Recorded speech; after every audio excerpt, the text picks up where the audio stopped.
नमस्कार प्यारे बच्चों, बहुत बहुत स्वागत है आपका अपने YouTube channel online study centre में। और मेरा नाम है करण। तो प्यारे बच्चों, आज के इस वीडियो में हम सीखेंगे क्लास 12th का जो आपका विषय है हिंदी इलेक्टिव का। इसमें जो आपकी पहली पुस्तक जिसका नाम है अंतरा भाग 2, ठीक है। इसमें जो आपका गद्य खंड है, इसमें जो आपका गद्य खंड में चैप्टर है संवदिया, जिसके हमारे लेखक कौन है, वो है फणीश्वर नाथ रेणु, ठीक है। तो ये जो आपका चैप्टर है संवदिया, ये आज के इस वीडियो में आपको बिल्कुल कंप्लीट समझा दिया जाएगा, ठीक है। तो आप सबसे एक छोटी सी रिक्वेस्ट रहती है हर वीडियो में कि वीडियो को बिल्कुल शुरू से आखिर तक देखें ताकि आपका फायदा हो, आपको समझ में आए, ठीक है। स्किप करोगे तो आपका नुकसान होगा, इसलिए पूरा देखें, मैं आपके भले के लिए कहता हूँ, ठीक है। तो चलिए शुरू करते हैं अपने इस चैप्टर को। देखो, चैप्टर को समझने से पहले ना आप पहले परिचय समझो। परिचय से आप परिचित हो गए, इससे पहले भी आपने मेरे वीडियो को देखा होगा। तो मैं आपको कैसे बताता हूँ, पहले आपको मैं परिचय बताता हूँ, ठीक है। जैसे मैंने आपको लघु निबंध कराया था, बालक बच गया, घड़ी के पुरजे, उसमें मैंने आपको क्या बताया, पहले आपको परिचय बताया। तो परिचय क्या होता है, मतलब इंट्रोडक्शन। यदि आप इंट्रोडक्शन समझ जाओगे ना किसी चीज़ का, तो आप मेरी गारंटी का 50% जो आपको 50 से 70% जो है आपको जो पूरा चैप्टर है वो समझ में आ जाएगा। पूछो कैसे? तो इसका मतलब यही है कि समझ में इसलिए आ जाएगा क्योंकि यदि आप परिचय समझ लोगे तो आपको ये पता चल जाएगा कि पूरा चैप्टर जो किसके ऊपर डिपेंड है, ठीक है। अब जब आपको ये पता चल जाएगा किसके ऊपर चैप्टर की बात चल रही है, तो जो है आप एक इंटरेस्ट के साथ पढ़ोगे कि हाँ इस चैप्टर में ये होने वाला है। तो आप कहने का आपके अंदर जो उत्सुकता है वो कहने की बहुत ज़्यादा बढ़ जाएगी।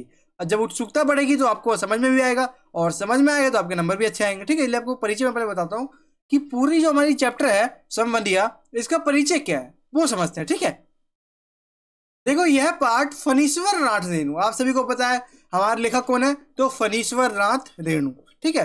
तो यह पाठ फणीश्वर नाथ रेणु द्वारा रचित एक संवेदनशील कहानी है, ठीक है। ये क्या है, एक संवेदनशील कहानी है, ठीक है। इसमें जो है संवेदनाओं का बहुत ही अत्यंत रोचक ढंग से इसमें वर्णन करा गया है, ठीक है। यह एक संदेश वाहक की कहानी है। इसमें क्या होता है कि एक संवदिया, जैसे कि आप चैप्टर का नाम ही देख सकते हो संवदिया, तो इसमें एक संदेश वाहक होती है, उसके ऊपर ये पूरी कहानी आश्रित है, ठीक है।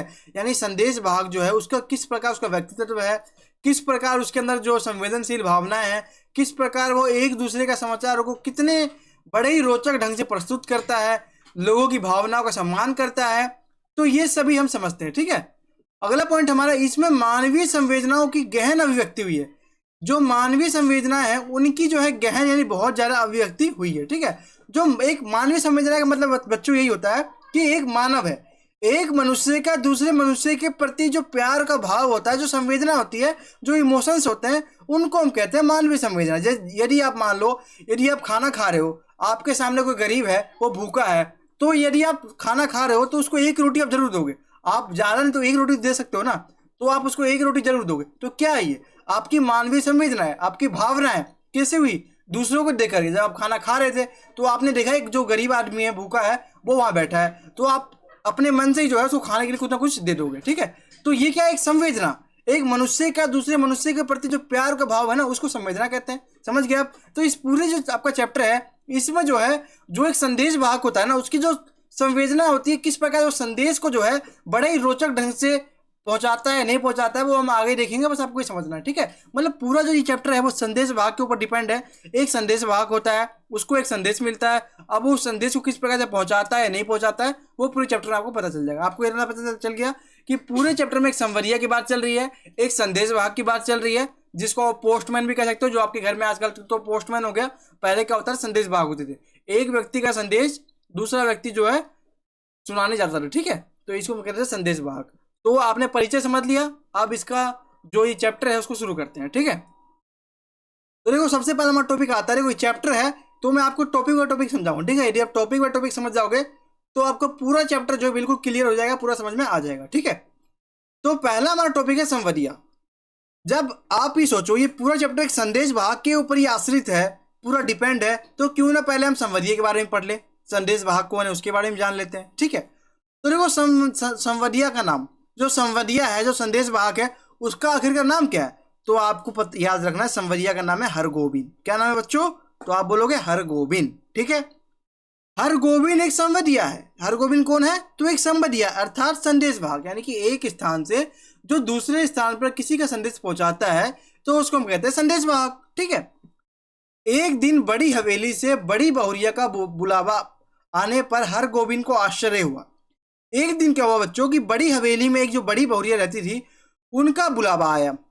किसको आया? तो संदेश वाहक हरगोविंद को आया।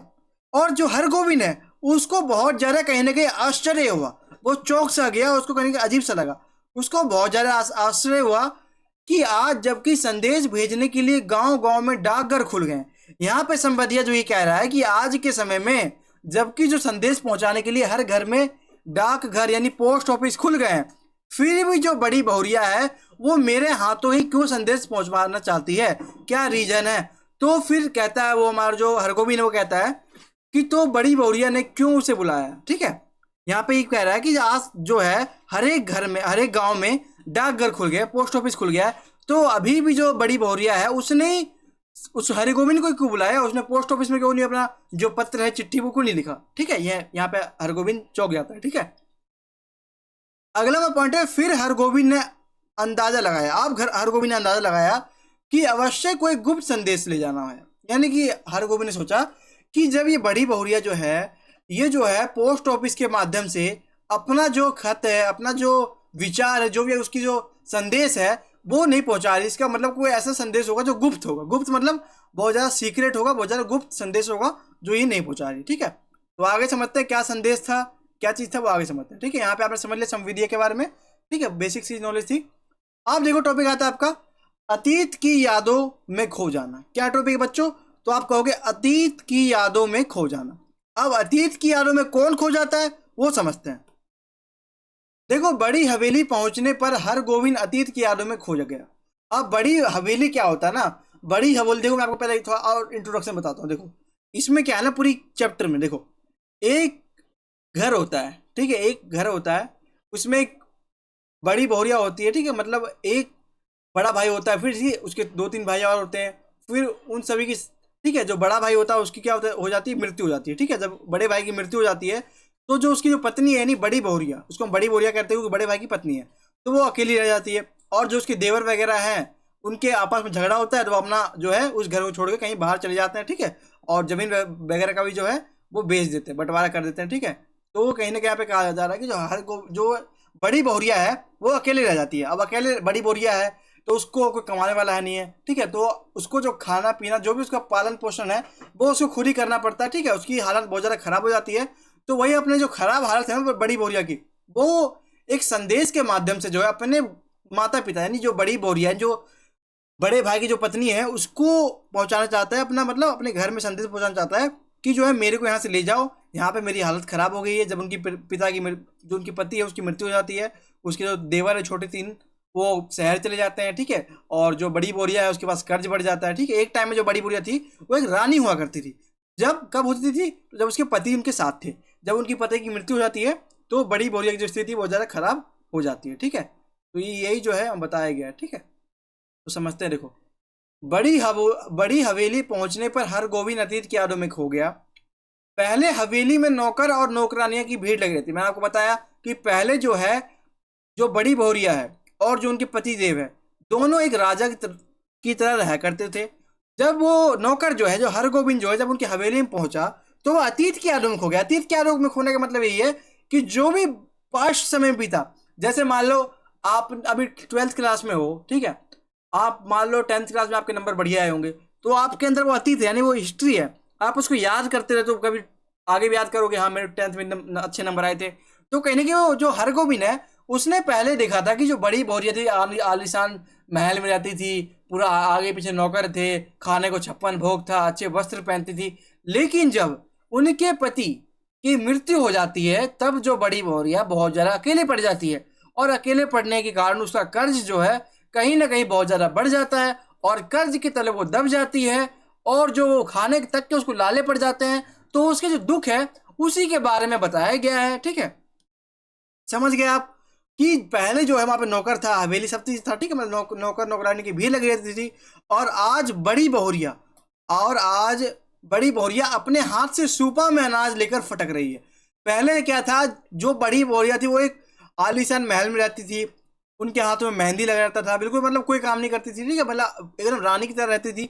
लेकिन जब से उनकी पति की मृत्यु हुई है और जब से उनके जो छोटे देवर सब हैं उन्होंने छोड़ के उसको चला गया है, तब से जो उनकी हालत बहुत ज़्यादा बुरा हो गई है। ठीक है, तो जो बड़ी बोरिया वो हाथ से सूपा में अनाज फटक रही थी। जो सूपा होता है, जो सूप होता है, आप सबके घर में भी होगा गेहूं फटकने का, जो सूप होता है उसमें अनाज फटक रही थी। कभी बड़ी बहुरिया के इन कोमल हाथों में मेहंदी लगाकर। अब जो यहाँ पे कौन बातें कर रहा है, तो यहाँ पे बातें कर रहा है संवदिया। संवदिया यानी संदेशवाहक। संदेशवाहक कौन है, तो हरगोविंद।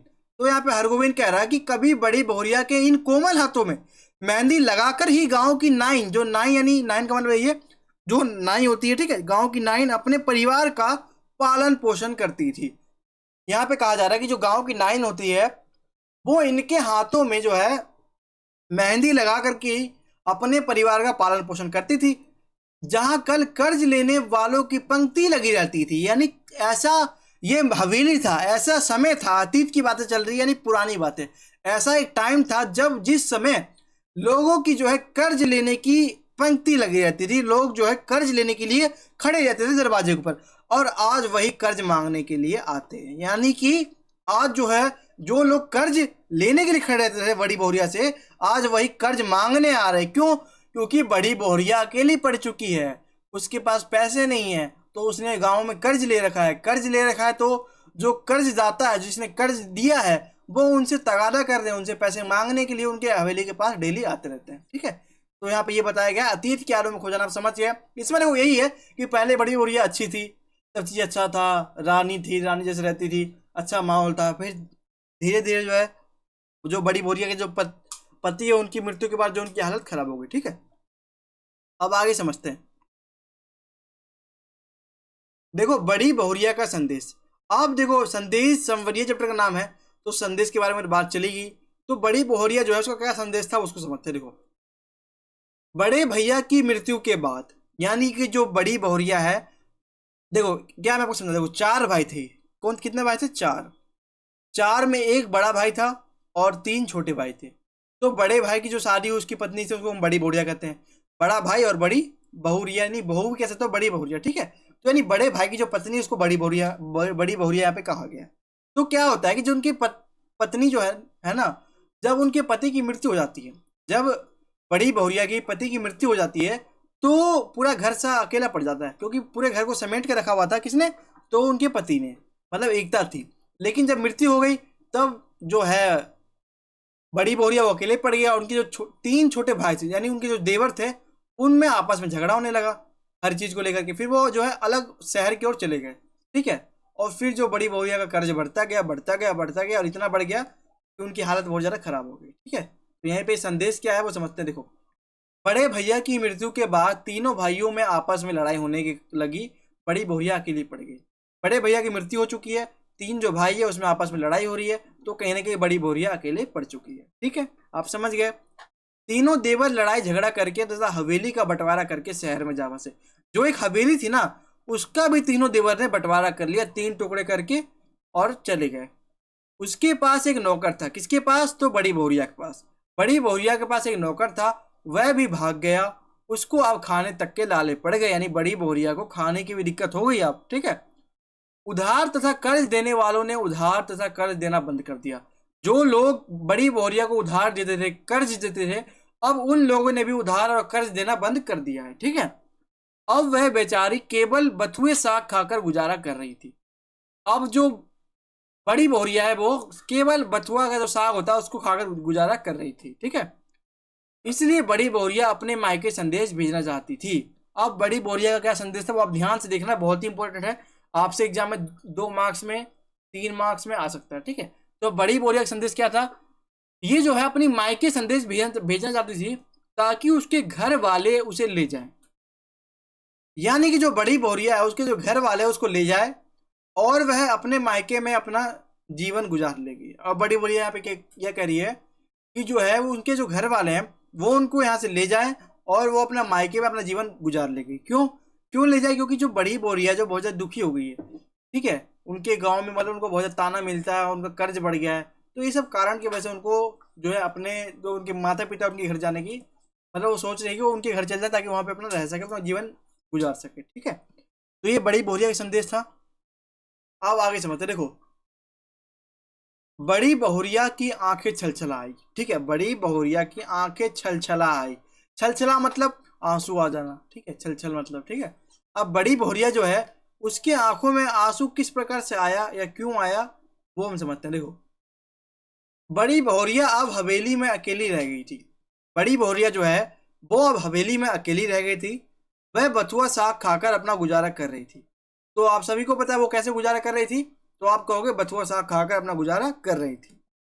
मोदियाइन, हवेली में प्रतिदिन एक मोदियाइन नाम की एक जो स्त्री है वो हवेली में प्रतिदिन यानी रोज जो है वो उधार मांगने आती थी। जो उधार उसने बड़ी बोरिया को दे रखा है वो अपना पैसा वापस मांगने आती थी। किससे? बड़ी बोरिया से। कौन? तो मोदियाइन आती थी और कड़वी बातें सुनाती थी। बड़ी बोरिया को बहुत ज्यादा जो कटु वचन होते हैं, जो कड़वी बातें होती है वो उल्टा पुल्टा से सुनाती रहती थी। ठीक, कौन? तो मोदियाइन। ठीक है, परंतु बड़ी बहुरिया के पास देने को कुछ नहीं था। मतलब बड़ी बहुरिया के पास कुछ देने के लिए था ही नहीं जो उसको देगा। ठीक है, अब वह अपने जीवन से हार चुकी थी। जो बड़ी बहुरिया है वो अपने जीवन से हार चुकी थी। वह सोच रही थी कि भाई और भाभीियों की नौकरानी करके वह अपना पेट पाल लेगी। यहाँ पे बड़ी बहुरिया कह रही है कि जो बड़ी बहुरिया के जो भाई हैं और उनकी जो पत्नी यानी कि जो भाभियां हैं उनकी जो नौकरानी करके भी अपना पेट पाल लेगी। यानी कि जो बड़ी बहुरिया बहुत ज्यादा दुखी हो गई थी हवेली में। वो सोच रही थी कि मैं अपने मायके चली जाती हूँ, वहीं पर जो है मैं अपना जीवन गुजारूंगी। ठीक है, तथा बच्चों की जूठन खाकर कोने में पड़ी रहेगी। बड़ी बोरिया कह रही है कि वो अपने भाई हैं उनकी जो भाभियां हैं तो उनका जो है नौकरानी कर उनका जो नौकरानी का काम करके जो अपना पेट पाल लेगी और जो छोटे बच्चे के जूठन होते जो उनके बच्चे हैं उनके जूठन खाकर अपना गुजारा कर ले, किसी कोने में पड़ी रहेगी। ठीक है, मतलब बड़ी बोरिया यहाँ पे कह रही है कि मुझसे जो है ये अपमान जो है अब और बर्दाश्त नहीं किया जा सकता। इतना अपमान मेरा हो गया है, लोग रोज कर्ज मांगने के लिए आते हैं, हालत खराब हो गई है, तो मैं अब इतना कहने की बर्दाश्त नहीं कर सकती हूँ, ये कहा गया। ठीक है, ऐसा सोचकर उसे अपने पुराने दिनों की याद आने लगी। ऐसा सोचते ही जो बड़ी बोरिया है उसको अपने बीते हुए पुराने समय यानी पुराने दिनों की बात याद आने लगी। ठीक है, इसने संवाद सुनाते समय वक्त उसकी आंखें छलछलाई। अब क्या है कि जो बड़ी बोरिया ने संवाद सुनाया, संवाद क्या था बच्चों? तो आपको मैंने पहले बता दिया संवाद क्या था। संवाद हमारा यही था कि जो बड़ी बोरिया जो है अपने जो ससुराल है उसमें दुखी हो गई है, वहां पर उसको कोई साथ नहीं देता, वहां पर उसका कर्ज बढ़ गया है, तो वो जो कहने के अपने जो मायके वो जाना चाहती है।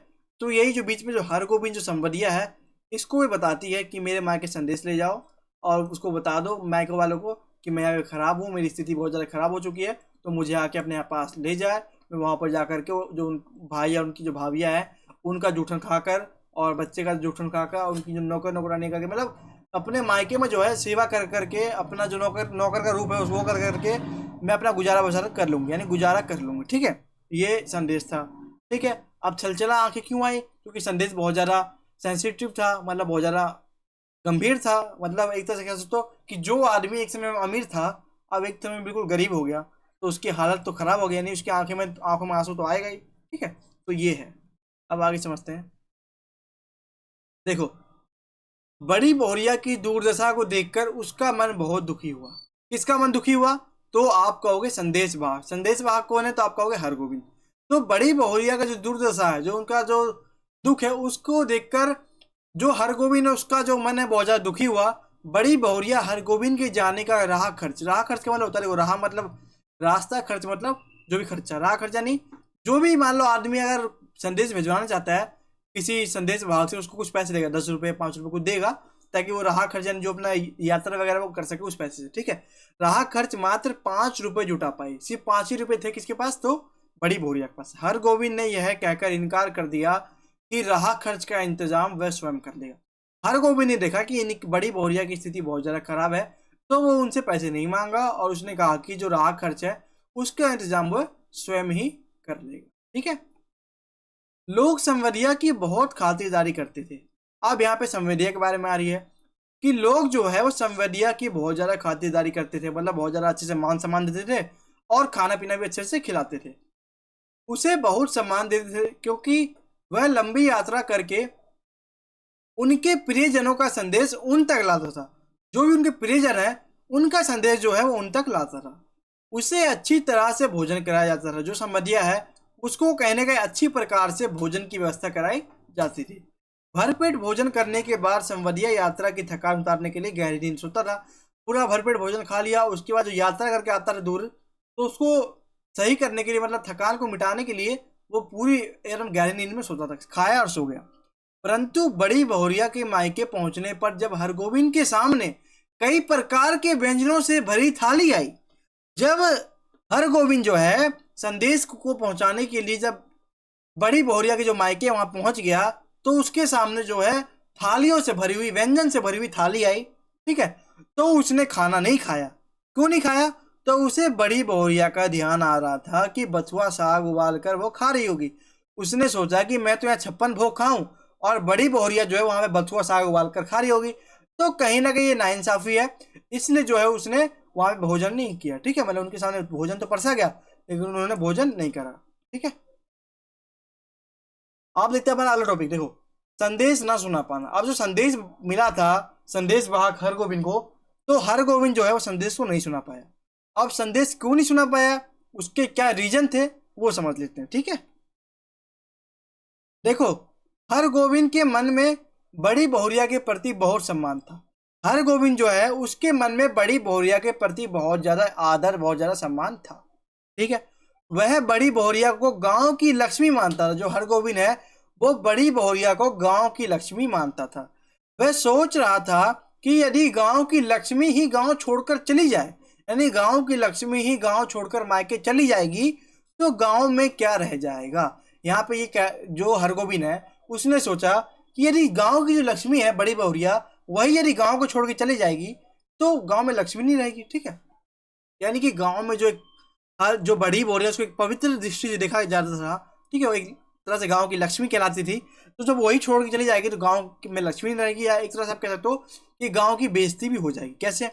तो लोग सोचेंगे कि यार उनके गांव के लोग तो खराब है, ऐसा कुव्यवहार करते हैं ना। अगला पॉइंट हमारा, वह किस मुंह से यह संदेश दे कि बड़ी बहुरिया उसके गांव में बथुआ साग उबाल कर गुजारा कर रही है। अब जो है संदेश वाहक जो है हरगोविंद, वो इस कंफ्यूजन में आ गया कि वो किस मुंह से संदेश दे कि उसके गांव में जो बड़ी बहुरिया है वो बथुआ साग खाकर अपना गुजारा कर रही है। वह कष्ट में है, इसलिए उसे अपने पास बुला लो। मतलब अपने गांव की कहीं ना कहीं यहाँ पे बेइज्जती हो जाएगी। यदि अपने गांव में ऐसा जो संदेश वाहक संदेश देगा तो गांव की बेइज्जती हो जाएगी, है ना। आप समझ सकते हो। यह संवाद सुनकर लोग उसके गांव के नाम पर थूकेंगे। यानी जो ये संवाद है, यदि ये संवाद लोग सुनेंगे तो उसके गांव के नाम पर थूकेंगे, यानी उसके गांव को धिक्कारेंगे कि तुम्हारा गांव बहुत खराब है, यहाँ पे लेडीज का इज्जत नहीं होता, ऐसा खराब स्थिति है। ठीक है, अपने गांव की बदनामी के भय से जो हरगोविंद है वो अपने गांव की जो बदनामी है उसके भय, उसके डर से हरगोविंद बड़ी बहुरिया का संदेश न सुना सका। यानी हरगोविंद जो है उसने बड़ी बहुरिया का संदेश नहीं सुना है। ठीक है, आप समझ गए। आप संदेश क्यों नहीं सुना है आपको मैं तो बता दिया। क्या बताया मैंने आपको बताया कि जो बड़ी बहुरिया को गांव की लक्ष्मी मानते थे इसलिए भी नहीं सुना पाया, गांव की बेइज्जती हो जाएगी। ठीक है, मतलब ये सब रीजन थे जिसके कारण जो संदेश नहीं सुना पाए। ठीक है, समझ गए आप। देखो आगे, जलालगढ़ पहुंचकर हरगोविंद ने बड़ी बहुरिया के पैर पकड़कर संवाद न सुना पाने का कारण माफी मांगी। ठीक है, जब जो हरगोविंद है वापस अपने गांव जलालगढ़ पहुंच गया, तो जलालगढ़ पहुंचकर हरगोविंद ने बड़ी बहुरिया के पैर पकड़ लिए। पैर पकड़कर संवाद न सुना पाने के कारण माफी मांगी। बड़ी बहुरिया से उसने माफी मांगा कि बड़ी बहुरिया, मैंने जो है ना ये आपके जो संदेश को है मैंने आपके मायके तक नहीं सुना है। ठीक है, इसलिए मुझे माफ कर दो।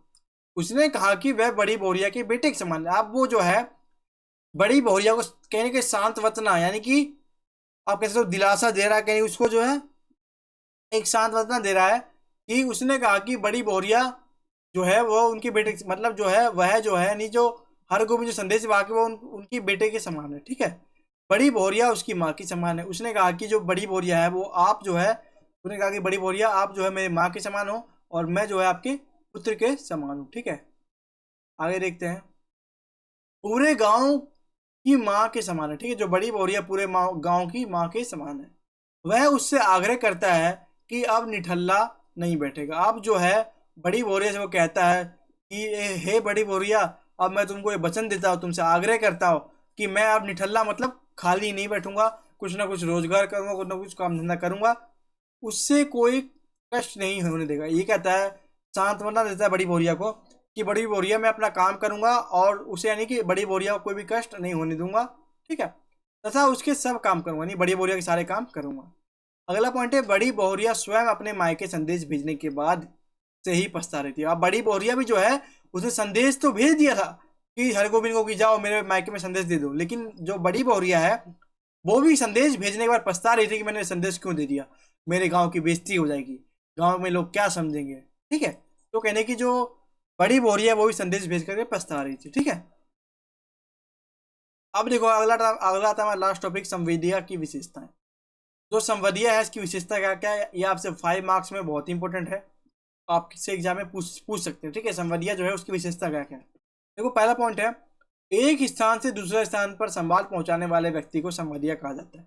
अब संवेदिया कहते हैं किसको है, जो व्यक्ति एक स्थान से दूसरे स्थान तक किसी संवाद को पहुंचाए तो उसको हम कहते हैं संवेदिया। ठीक है, वह वातावरण को सूंघ कर ही संवाद का अनुमान लगाता है। यानी कि जो है संवादिया जब संवाद लेने आता है, मतलब संवाद देखने आता है, जब लोग बुलाते हैं कि मैं संवाद सुनाना है, तो वो वातावरण की जो कैसे, तो जो वातावरण जो होता है उसको देख करके अनुमान लगाता है कि मान लो कोई दुख समाचार है तो उसको देख कर लगाता है कि हाँ यहाँ कोई दुख का समाचार होगा, कोई खुशी की माहौल तो खुशी का, मतलब वातावरण को देख करके वो संवाद का अंदाजा लगाता है। ठीक है, वह बहुत भावुक है, संवरिया बहुत ज्यादा भावुक है। आप देखे कि उसने संदेश भी नहीं सुनाया, क्यों नहीं सुनाया, तो कहने की बड़ी बहुरिया की इज्जत करता था, गाँव के बारे में सोचा, गाँव की बेइज्जती ना हो उसके बारे में सोचा। ठीक है, वह संवेदनशील और समझदार है।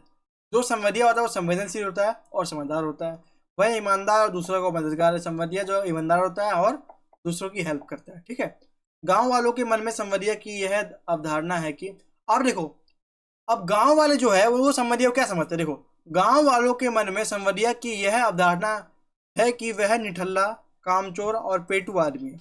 गांव वाले सोचते हैं कि जो संवदिया है ना वो निठल्ला है, कुछ काम नहीं करता, कामचोर है, पेटू है, खाना खाता है सो जाता है, और उसके आगे पीछे कोई नहीं, यानी उसके परिवार में कोई भी नहीं है, अपना बस संभार सुनाया, इधर घुमा उधर घुमा, घूमने काम करके, ये गांव वाले लोग सोचते हैं। ठीक है, बिना मजदूरी के वह संवाद सुनाता है, यानी बिना मजदूरी के वह संवाद को पहुंचाता है एक स्थान से दूसरे स्थान पर, कोई मजदूरी नहीं देता, बस उसका जो राह खर्च होता है, जो उसका आने जाने का जो किराया होता है वो लेता है। ठीक है, बिना मजदूरी के वह संवाद पहुंचाता है, और वह औरतों का गुलाम है। गाँव वाले की जो अवधारणा वो सोच क्या है कि संवदिया जो है वो औरतों का गुलाम होता है, औरतों का जो संदेश है जल्दी सुनाता है। ठीक है, औरत की जो बातें हैं, एक औरत की बातों को एक इधर से उधर करता है। ठीक है, और यहाँ पे संवदिया को औरत का गुलाम बताया गया है गांव वालों की सोच के अनुसार। ठीक है, तो ये था हमारा आज का वीडियो।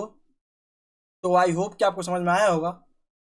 तो समझ में आया तो एक लाइक जरूर करें, और वीडियो को अपने दोस्तों के साथ शेयर भी करें। ठीक है, और चैनल पे नए हैं चैनल को सब्सक्राइब करें, बेल आइकन पर क्लिक करके ऑल पर सेट कर दें। ठीक है, और आप आज जब बेल आइकन पर क्लिक करोगे तो आपके सामने 3 ऑप्शन दिखेंगे। ठीक है, सबसे ऊपर आपको एक ऑल का ऑप्शन दिखेगा, उस पर आप क्लिक कर दोगे। ठीक है, तो इससे क्या होगा, हम जो भी आप नई वीडियो डालेंगे तो उसका नोटिफिकेशन जो है आपके मोबाइल में सबसे पहले आ जाएगा। ठीक है, तो ये फायदा होता है सब्सक्राइब करने का। ठीक है, और कमेंट में अपना फीडबैक जरूर बताएं कि आपको जो है चैप्टर कैसा लगा। ठीक है, जरूर बताएं कि आपको चैप्टर समझ में आया या नहीं आया। ठीक है, फीडबैक जरूर बताएं आपको चैप्टर कैसा लगा। तो फिर मिलते हैं अपने अगले चैप्टर में, तब तक के लिए सभी को थैंक्स फॉर वॉचिंग। जय हिंद, जय भारत।